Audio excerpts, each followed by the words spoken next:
لنا نبتفت ودخي يسوس كروسوس صليخ من انتانا محرت من لنا امين نجبار يسنيات محارن املاخ ابون قويتانا املاخنا مدحنا يسوس كروسوس ستيرنا ردينا عقبنا تقبلنا رهريهنا دقفنا سبزة سعزيا ونابسحنا يمونا مسكونا لنا حجو النعو بزاك قدس علة زيانا بكل زمن هيوتنا نعو بنفرح فتصم سلام كعقبنا نخل زملخ اجزي ابيهر املاخنا نلمنو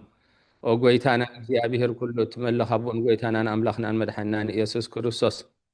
لعلو كل كناتاتن من كل كناتاتن أبوش كل كناتاتن مسجنا كألنا سلسة تركنا زردا كنا زعقب كنا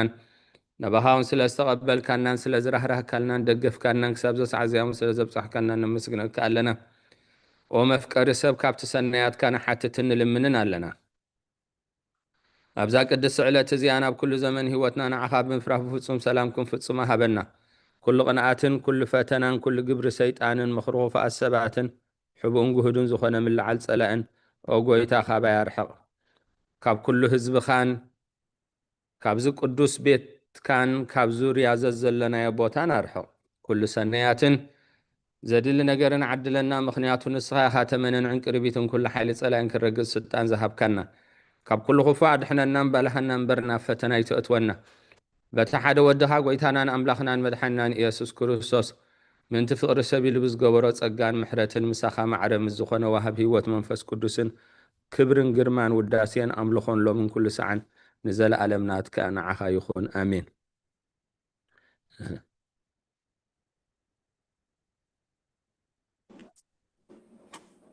أين السحا مزمور حمسان حدن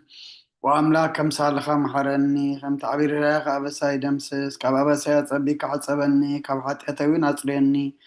أنا أبساي فلت ألخم وحتيتي كل جزيب قد ما إيوب زربا خاص عاد بفرخان صون كاتر كبسي أنا ناغات راي بدلكو أبكر ميخا أكي قوركو إنه بأبسات ولدكو نيك أب حتيات تنستني إنه أنا حق أوشتي خاطر اللي أبحو أنتو مهرني من تقصر سمع الزاتريني كبرر كتعلوص أبني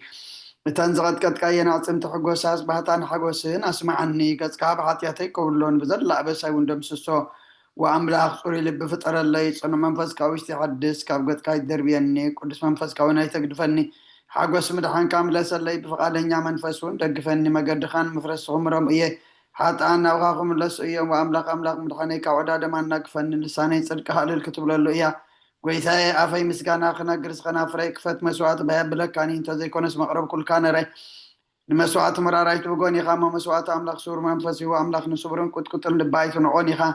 نسيم صقا خاصا نايقبر الله مكاتياتي رسالة من داء شب مسوات صدقي بزحر مسواتي بملو مسوات بحق لك ايشو عم سوي قارح وقرب لك ايوم هالليلويا صلوت كزيادة كاس نكرسون قسين أملاخين مسكانا قرب له حتياتي كحد قال لك أقل منو ቃለ ሕይወት የስማዓልና ሐውና ዶክተር ጽጋብ መዝሙር ዳዊት 130 የጥዕመካ ደኸውን ዶክተር حراي أدينا ممهر سالا ممهر حره أدينا ممهر سارا مزمور داويت 130 حبتنا معازا قدسان مزمور داويت 130 حدن حبتنا رزنت مزمور داويت 130 كلتن حبتنا فرويني مزمور داويت 130 سلستن حاونا ممهر تخلو مزمور داويت 134 أبونا بيكوموس مزمور داويت 137 أبونا بملاك سلام مزمور داويت 138 أدينا ممهر سارا مزمور داويت 141 حبتنا معزا قدسان مزمور داويت 140 كلتن حبتنا رزنت مزمور داويت 146 حبتنا تمنيت مزمور داويت 147 حبتنا فرويني عاويل كتستعمل كتخين مزمور داويت 40 شمونتن كتب سحلنا أبونا 130 حدا قلت لكم دي أنا مزمور داويت قريتها معرف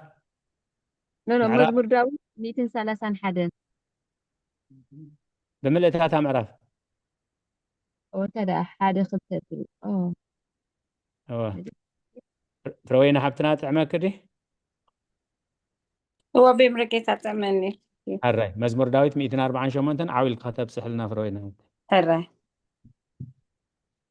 هللويا እግዚአብሔር ካብ ሰማያት አመስግንዎ ኣብ ኣርያም ኣመስግንዎ ኩልኹም መላእኽቲ ኣመስግንዎ ብዘለኹም ሰራዊት ኣመስግንዎ ፀሓይን ወርሕን ኣመስግንኦ ኣቱም ብሩሃት ከዋኽብቲ ኣመስግንዎ ኣቱም ናይ ሰማይ ሰማያትን ኣብ ልዕሊ ሰማያት ዘለኹም ማያትን ኣመስግንዎ ንሱ ኣዚዙ ተፈጢሮም እዮም እሞ ንስም እግዚአብሔር ኣመስግንዎ ንዘለዓለም ኣቆሞም ዘይሓልፍ ሕጊ ከዓ ሃቦም ንእግዚአብሔር ካብ ምድሪ ኣመስግንዎ ኣቱም ገበላት ባሕርን መዓሞኦም ኩልኹም ኣቱም ሓውን በረድን ኣሳሒታትን ግመን ቃሉ እትሰልጥ ህቦብላ ኣቱም ኣኽራንን ኮረቤትን ኩልኹም ፈረይትን ኣዕዋም ጽሕድታትን ኩልኹም ኣራዊትን ኩልኹም እንስሳን ለመም እትብሉ ነፈርቲ ኣዕዋፍን ነገስታት ምድርን ኩላትኩም ኣሕዛብ መሳፍንትን ኩልኹም ፈረቲ ምድርን ኣጓብዝን ጎራዙትን ዓበይቲ ምስ ንኣሽቱ ስሙ በይኑ ልዑል እዩ ግርምኡ ኣብ ልዕሊ ሰማይን ምድርን እዩ እሞ ንስም እግዚአብሔር ኣመስግንዎ ንህዝቢ እውን ቀርኒ ኣልዓለ ስለዚ ኩሎም ቅዱሳኑ ደቂ እስራኤል እዚ ዝቐርቦ ህዝቢ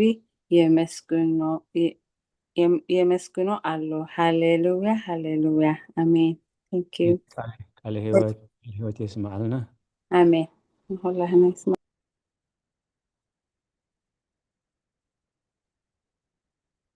ቅዱስ ቅዱስ ቅዱስ ወንጌል መምህርና ሉቃስ ካብ ዝጸሓፎ በረኸት ጸሎቱ ምስ ኩልና ህዝበ ክርስቲያን ይኹን እነሆ ድማ ኣብ ኢየሩሳሌም ስምዖን ዝበሃል ሰብኣይ ነበረ እዚ ሰብኣይ ዝጻድቕ ንኣምላኽ ዝፈርሕ ምጽንናዕ እስራኤል እውን ዝጽበ ነበረ መንፈስ ቅዱስ ድማ ነበሮ ነቲ መሲሕ እግዚኣብሔር ከይረኣዮ ሞት ከም ዘይርኢ ድማ ብመንፈስ ቅዱስ ተገሊጹሉ ነበረ ብመንፈስ ከዓ ናብ ቤተ መቕደስ መጸ ወለዱ ነቲ ኢየሱስ ህፃን ከም ስርዓት ሕጊ ክገብርሉ ምስ ኣተዉ ስምዖን ድማ ኣብ ኢዱ ሓቆፎ ንኣምላኽ እውን ከምዚ እናበለ ኣመስገነ ወጎይታይ ነቲ ንኣሕዛብ ምግላፅ ብርሃን ንህዝብኻ እስራኤል እውን ክብረት ክኸውን ኣብ ቅድሚ ኩሉ ህዝቢ ዘዳለኻየ ምድሓንካ ዓይንተይ ካብ ረኣያስ ሕጂ ከም ዘረባኻ ንባሪኻ ብሰላም ተፋንዎ ኢኻ በለ ምስጋና ንእግዚኣብሔር ኣምላኽ ይኹን ኣሜን ኦ ክርስቶስ ኣምላኽና ምስሄር ኣቦኻን መንፈስ ቅዱስን ሎምን ኩሉ ሰዓን ዘለዓለም ዓለም ቃል ህይወት ይስማዕልና ኣዴና መምህር ሳራ ክፍልታት ጸሎት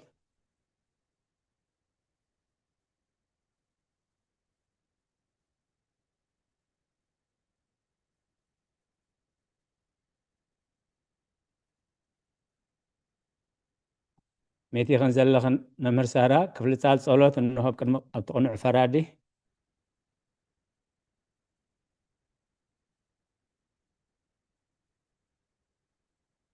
هراي حبتنا رزنت كسام ممر سارة زميل سنة كفلتات صلوات إنه عبقدمي أتقنع فرادي خلقهم تدالي اللهم أتي أمك جايز حالة علمين غنانين نفرد ربع سلسفاني ببزح حاتياتي رعدن انقدقدن ኣለኹም ግን ከነፍሰይ ገና ኣብ መሬት ትነብሪ ካብ ሃለኹ ዝተነስሒ ምክንያቱ መሬት ኣብ መቃብር ኣይውድሶኑ ኣብ ሞት ከዓ ዝዝክሮ የልቦን ኣብ ገሃነም እውን ዘመስግኖ የልቦን እሞ ካብ ድቃስ ትህኪት ተንሲኪ ናብ ምድሕንኪ ብንስሓ ኦ ኣምላኽ መሓረንን ኣድሕነንን እንዳበልኪ ተማሕፀኒ ስብሃት ለኣብ ወወልድ መንፈስ ቅዱስ ኣሜን ቃል ህይወት የስማዓልና ሓውና መምህር ተኽሉ موال سب زي ود إذا عالم زي خان زال عالم زنبر أنت نخون سي نفسي نشوف زخانة مخنيات محلو كنيرو جن كتي صيف زخانة أكبرات كن اتحمق كين أب كدمة اتحق إنيا مستقلة أب عرات خاطئات تستحكي أب تشلل تنيا خد عن سجاخي كله أنت أيو اتهبي ملسي ክርስቶስ ኣምላኸይ በቲ ኣዝዩ ዘፍርህ ፍርድኻ የሰንብድ ነቲ ዘለዓለማዊ ፍርድኻ እምብርከኽ በቲ መለኮታዊ ነጸብራቕካ ብርሃንካ እንቀጥቅጥ ኣለኹ። ኣነ ሕሱም ድኑስ ኣብ ዓራተይ ደቂሰ ዘለኹ ኣብ ሂወተይ እውን ዘይግዱስ ዝኾንኩ ናይቲ ተቐባሊ ቀረፅ ኣብነት ብምውሳድ ኣፍ ልበይ እናወቃዕኩ ኣምላኽ ኣነ ገበነኛ እሞ እቕረበለለይ ይብል ኣለኹ። ይዘኒ ወዘልፈኒ ወለዓለም ዓለም ኣሜን። ኣቦና ኣለኹ ቃለ ህይወት የስማዓልና ቋዕዳሓን መጻኽና ኣዴና ሚት ጸኒሕኽና ኣጋጣሚ ሕራይ ኦንጽሕቲ ድንግል ኣዴና መምህር ሳራ ንጽሕቲ ድንግል ናብ ባርያኺ ትቕልጡፍ ጽላል ረድኤትክን ዘርጊሒ ነቲ ኣብ ህልናይ ከም ማዕበል ዝገማጠል ክፉእ ሓሳባት ካባያ ርሕቕዮ ነታ ህምምቲ ነፍሰይ ብኸንቱነት ኣዝዩ ሃለዋት ኣጠፊእዋ ኣሎ እሞ ናብ ጸሎትን ምንቕቓሕን ኣበግስያ ምክንያቱም ንስኺ ከኣሊትን ምህረት እትልመን ኣላይት ኣደን ኢኺ ኣደ ምንጭ ህይወት ንጉሰይን ኣምላኸይን ጎይታ ኢየሱስ ክርስቶስ ተስፋ ኢኺ ሃሌሉያ ኣሜን ሃሌሉያ። ቃለ ህይወት የስማዓልና ሓብትና መምህርትን ወጎይታ በዛ ለይቲ እዚኣ ንዓሞ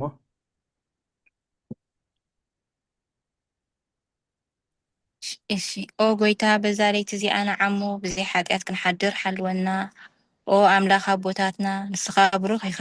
በረኸትካ ኣዝዩ ብዙሕ እዩ ቅዱስ ስምካ ንዘለኣለም ክብሪ ዝመልኦ እዩ ኣሜን። ጎይታ ከምቲ ኣባኻ ተወኪልናዮ ዘለና ምሕረትካ ከምኡ ትኹነልና ዕዒንቲ ኩሉ ንዓኻ ይጽበያ ኣለዋ ንስኻ ከዓ ኣብ እዋኑ መግቢ ትህቦም ኣምላኽናን መድሓኒናን ተስፋ ኩላ ወሰናት ምድሪ ይስምዓና ጎይታ ንስኻ ኢኻ ካብዚ ዓሌት እዚ ንዘለኣለም ተድሕነናን ተዕቁበናን ኣሜን። ጎይታ ብሩኽ ኢኻ እሞ ፍርድኻ መሃረኒ ጎይታ ብሩኽ ኢኻ እሞ ሓቅነትካ ረዳእኒ ጎይታ ብሩኽ ኢኻ እሞ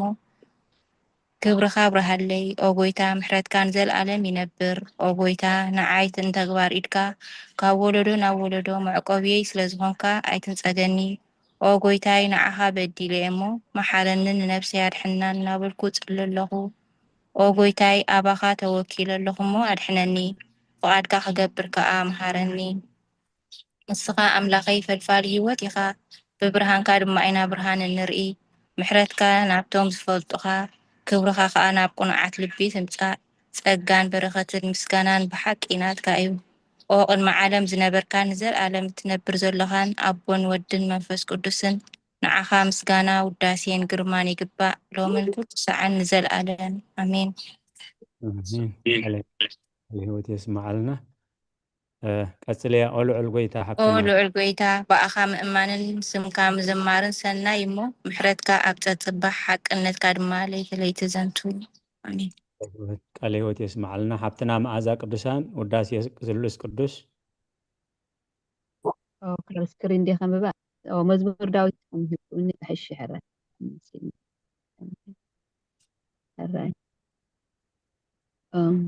ቅዱስ እግዚአብሔር ቅዱስ ሓያል ቅዱስ ህያው ዘይመውት ካብ ቅድስቲ ድንግል ማርያም ዝተወልደ መሓረና ቅዱስ እግዚአብሔር ቅዱስ ሓያል ህያው ዘይመውት ኣብ ዮርዳኖስ ተጠምቀ ኣብ ልዕሊ ዕፀ መስቀል ምንታና ዝተሰቕለ መሓረና ቅዱስ እግዚአብሔር ቅዱስ ሓያል ቅዱስ ህያው ዘይመውት ኣብ ሳልሳይ መዓልቲ ካብ ምውታት ተንስአ ብምስጋና ናብ ሰማያት ዝዓረገ ኣብ የማን ኣቦ ዝተቐመጠ ኣብ ህያዋንን ምውታንን ክፈርድ ከም ብሓድሽ ክመጽእ እዩ ጎይታ መሓረና ምስጋና ንኣቦን ወድን መንፈስ ቅዱስን ሎሙን ኩሉ ሰዓን ንዘለኣለም ዓለም ኣሜን አሜን። ቃለ ህይወት የስማዓልና ኣቦና በመልአከ ሰላም ወስሉስ ቅዱስ ወስሉስ ቅዱስ መሐረና ወስሉስ ቅዱስ መሐረና ወስሉስ ቅዱስ መሐረና ጎይታ ሓጢአትና ሕደገልና ጎይታ በደልና ይጸብጽበልና ጎይታ ኣበሳና ይቅረበለልና ጎይታ ንሕማት ዝኻብ ፀሓዮሞ ምንቲ ትቅዱስ ስምካ ልካፋ ውሶም ጎይታ ነቶም ዝሞቱ ቦታትና ነዴታትና ንሓዋትና ንሓትና ካብ ነፍሶም ዓርፍ ካብ ሓጢአት ንጹህ ዝኾንካ ጎይታ መሐረና ካብ ሓጢአት ንጹህ ዝኾንካ ጎይታ ርድኣና ልማንና ከዓ ተቀበለልና ክብርን ምስጋናን ብፍጹም ማዕርግን ቅድስናን ንዓኻ ይግባእ እሜን ጎይታ መሐረና ጎይታ መሐረና ጎይታ ባርኸና ጎይታ ብቁዓት በረና ምስጋና ከምዚ ኢልና ክንጽልብ ሰማያት ትነብር ኣቦና ስምካ ይቀደስ መንግስትኻ ትምጻእ ፍቃድካ ኣብ ሰማይ ከምኡ ድማ ምድሪ ይኩን ንዕለት መግበና لما هبنا نحنا نزودلنا بدلهم كم تحرقنا لهم بدلنا نعسنا دقلنا كفاد حنا نمبر فتنا يتأتونا من قسن حيلين كبرين نزل عالم نتكايم أمين أوزت يا مريم بناي قدس جبريل ملا سلام تا سلام لك اللخو حنا غدن قليغي بسقاخون دن قليغي أدي جاب يرتباط قويتا سراوي سلام لك اللخو نسخكا نسبرختيغي فركر سخون برغيو او مليتا تسقا جابير مساخي اوفس تدس والكي حتى ناصر يدنا نفت ودخي يذكر انتانا محرت لمن لنا امين مين الهوت يسمع لنا ايفون لكم اتيهم زلهم بس قانا نقدس دنجل ماريا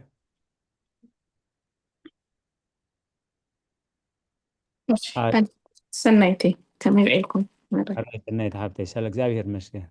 امين حراي وقدست ملتي ጸጋ ኩሉ ግዜ ድንግል ዝኾንኪ ወላዲት ኣምላክ ኣደ ክርስቶስ ሰላም ንብለኪ ምእንቲ ኃጢአትና ካሃድገልና ናብ ፍቅሪ ወደኺ ጸሎትና ኣእርግልና ንሐቀኛ ብርሃን ኢየሱስ ክርስቶስ ኣምላክና ዝወለድክልና ቅድስት ድንግል ሰላም ንብለኪ ንኃጢአት ነፍስና ሓዲጉ ክምሕረና ናብ ጎይታ ለመንልና ኦ ቅድስቲ ድንግል ማርያም ወላዲት ኣምላክ ንዘርኢ ሰብ ምእንቲ ኣማላዲት ናብ ወድኺ ኢየሱስ ክርስቶስ ብህድገት ኃጢአት ከጸግወና ለመንልና ኦ ናይ ሓቂ ንግስት ድንግል ሰላም ንብለኪ ኦ ኣነ ኣማኒኤል ኣምላክና ዝወለድክልና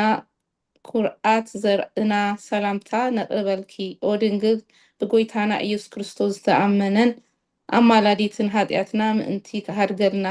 ተዘከርና አሜን ቃለ ሕይወት يسمع لنا حابتنا رزن دو ጸሎተ ሃይማኖት مئتوي ጸሎተ ሃይማኖት ወዋድ ሐቀኛ ብርሃን ነፍረኪ ወቅድስ ድንግል ወላዲት ኣምላክ መድኃኔ ዓለም ስለ ዝወለድክልናን መጺኻን ነፍስና ስለ ዘድሓነና ነመስግነኪ ኦ ጎይታናን ንጉስናን መድኃኒናን ኢየሱስ ክርስቶስ ክብሪ ንዓኻ ይኹን ንስኻ ንሃዋርያት ሞገሶም ንሰማዕታት ኣኽሊሎም ንጻድቃናት ዕልልቶም ንቤተ ክርስቲያን ጽንዓት ንሓጣን ሕድገት ብሓደ ብዝመለኮቱ ስሉስ ቅዱስ ንበስር ንሰግደሉን ነኽብሩን ኦ ጌታ መሓረና ኦ ጌታ መሓረና ኦ ጌታ ባርከና አሜን ቃለ ሕይወት ኣዴና ዓይነ ዓለም ናይ ሃይማኖት ጸሎት ናይ ሃይማኖት ጸሎት ኩሉ ብዝሓዘ ሰማይን ምድርን ዝረአን ዘይረአን ብዝፈጠረ ብሓደ እግዚኣብሔር ኣብ ንኣምን ብሓደ ጎይታ ብኢየሱስ ክርስቶስ ዓለም ከይተፈጥረ ምስኡ ህልው ዝኾነ ወልደ ኣብ ዋህድም ንኣምን ካብ ብርሃን ዝተረኽበ ብርሃን ካብ ሓቀኛ ኣምላኽ ዝተረኽበ ኣምላኽ ዝተወልደ እምበር ፍጡር ዘይኮነ ብመለኮቱ ምስ ኣብ ማዕረ ዝኾነ ኩሉ ብኡ ዝተፈጥረ ብዘይክኡ ግና ኣብዚ ምድሪ ዘሎ ይኹን ወይስ ኣብ ሰማይ ዘሎ ምንም ዝተፈጥረ የልቦን ምእንታና ምእንቲ ሰብ ምእንቲ ምድሓና ካብ ሰማይ ዝወረደ ብመንፈስ ቅዱስ ካብ ቅድስቲ ድንግል ማርያም ስጋ ለበሰ ሰብ ኮነ ሰብ ኮይኑ ድማ ዘበን ጲላጦስ ጠፊ ኣባቐሽ ኣባና ከይዳላ የላ ኣይረኣየክንን ኣሎ መፂ ሕጂ መፂ መስቀል ተሰቕለ ሞተ ተቐብረ ኣብ ቅዱሳን መጽሓፍቲ ከም ዝተጻሕፈ ኣብ መበል ሳልሳይ መዓልቲ ካብ ሙታን ተፈልዩ ትንስኤ ብክብሪ ናብ ሰማይ ዓረገ ኣብ የማናይ ኣቦ ተቐመጠ ከም ብሓድሽ ንሕያዋንን ምዉታንን ክፈርድ ብክብሪ ክመጽእ ንመንግስቱ መወዳእታ የብሉን ጎይታን መሕወይን ብዝኾነ ካብ ኣብ ሰረፀ መንፈስ ቅዱስ ንኣምን ምስ ኣብን ወልድን ንሰግደሉን ነመስግኖን ብነቢያት ዝተዘረበ እዩ ልዕሊ ኩሉ ናይ ሃዋርያት ጉባኤ ብዝኾነት ብሓንቲ ቅድስቲ ቤተክርስቲያን ንኣምን ንሕድገት ኃጢአት ብሓንቲ ጥምቀት ንኣምን ትንሣኤ ሙታን ንዘለዓለም ዓለም ትመጽእ ህይወት ተስፋ ንገብር ኣሜን ኦ ጎይታ ጸሎትና ሰሚዕኻ ኃጢአትና ሕድገልና ክብርና ኣምላክ ናባኹም ኣቤ መልአከ ሰላም ናባኹም ጎይታ ጸሎትና ሰሚዕኻ ኃጢአትና ሕደገልና ክርያላይሶን ክርያላይሶን ክርያላይሶን ክርያላይሶን ክርያላይሶን ክርያላይሶን ክርያላይሶን ክርያላይሶን ክርያላይሶን ክርያላይሶን ክርያላይሶን ክርያላይሶን ክርያላይሶን ክርያላይሶን ክርያላይሶን ክርያላይሶን ክርያላይሶን ክርያላይሶን ክርያላይሶን